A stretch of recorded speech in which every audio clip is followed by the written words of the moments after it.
The Aquanox series has been held afloat by a loyal audience since it emerged in the late 90s. The series evolved but was short-lived after its recent release was in 2003. Over the years, fans have hoped for a sequel, but after a cancelled entry, it took a Kickstarter to bring this series back from the depth. Oh, that's enough ocean puns? Okay, let's move on. Aquanox Deep Descent is a game that some fans have waited years for. Its underwater warfare systems are unique compared to other first-person shooters, while its focus on narrative is one that allows it to stand out even more. I think the jury is still out on whether Aquanox Deep Descent was worth the wait, but you'll find a fun and hectic shooter under the water's surface. Ha! There you are! I've been itching for a scratch.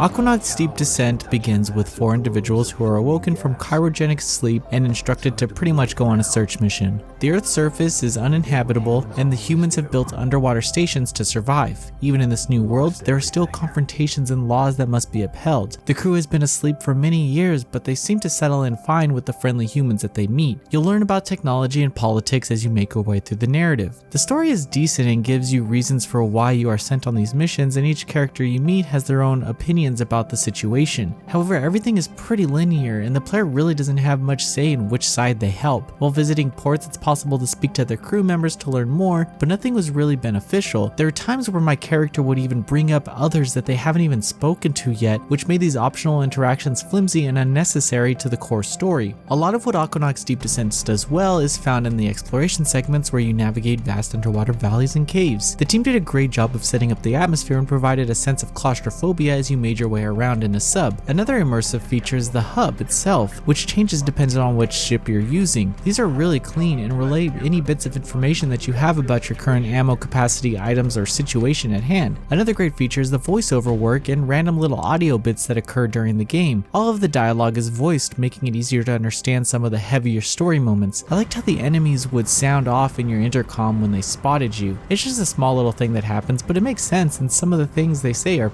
pretty funny. Enemies in the game aren't robust and will normally be groups of humans or nano creatures that want nothing more than to take you out. Nothing is too creative and you'll be seeing many of the same enemies throughout the adventure. However, their weapon loadouts do change, which forces you to adjust your strategy depending on what type of enemy you're facing off against. To help take out your foes, there's an upgrade system that isn't too easy to navigate. It tells you when you have something to equip, but I found it hard to make my way through the several different menus. After a while though, you'll get used to it and find a pretty accessible upgrading system that comes naturally through the campaign. Players can equip 2 different guns and sub-weapons like a mine and other items that assist in confrontations. To actually purchase and upgrade the arsenal, you'll need to collect materials out in the environments. These are marked on your map where you can search an area or shoot some crates to reap the rewards. It's nothing too exciting, but it's a nice distraction from the fighting and gives you a reason to explore. Aquanox Deep Descent is a challenging game where each battle will test your patience and ability to navigate underwater. However, this takes a while to get used to and the game doesn't give you enough time to perfect your skills, so expect to die a few times in the beginning. There are difficulty options, but I wouldn't say that the easiest difficulty is a cakewalk either, so keep that in mind. To help with the enemies is the game's multiplayer mode. Sadly, however, it seems you can only jump into a co-op game if you've already passed that point in the campaign. I had to start a new game with a friend, which meant I had 2 different save files. Furthermore, the co-op modes have some setbacks for joining other players. For starters, the host is in control of the narrative. The others can't directly affect the story other than picking up items, but they aren't even able to view the dialogue at the ports. This ends up being annoying,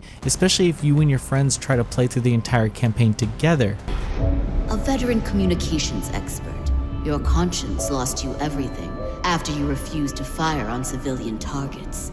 But for Project Namu, for what we are trying to do, Aquanox Deep Descent is a beautiful follow-up to the series that many may have forgotten about over the years. However, it was clearly made on a budget, which hurt just how much the developers could do with this series. Boring support characters, lacking enemy environments, and a subpar co-op mode won't make any new fans of the series. However, those who truly dive into what this game offers will find a responsive and atmospheric submarine shooter with a deep level of strategy.